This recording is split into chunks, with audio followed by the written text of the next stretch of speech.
Какого туриста мы принимаем? Тот турист, который приезжает сегодня за 300 рублей, я вас уверяю, он ничего не купит.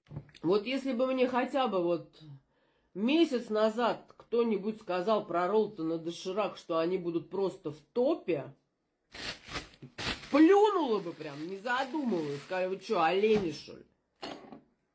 Оказалось, оленем я. Вот все-таки ТикТок, да? Так рекламу сделал Ролтону и Дошираку. Но это только Абхазия на это способна, честно. Не надо так лохануться вообще просто. Без лоха и жизнь плоха. Как говорится, Кристина лох, у нее трусы в горох. Не-не-не, ну так на всякий случай Ролтоном все равно надо затариться. Ролтоном там всякие вот эти бизнес-ланчи, ну так, на всякий случай, знаешь.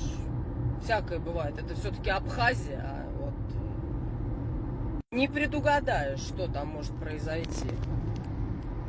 Да какая Абхазия? С ведьмой связалась, вступила в отношения. Она порчу на меня навела. Сказала, буду срать 3 дня и 3 ночи. Понимаешь, какая может быть Абхазия? Только Африка, только Африка. Она там меня не найдет, а в Абхазии найдет.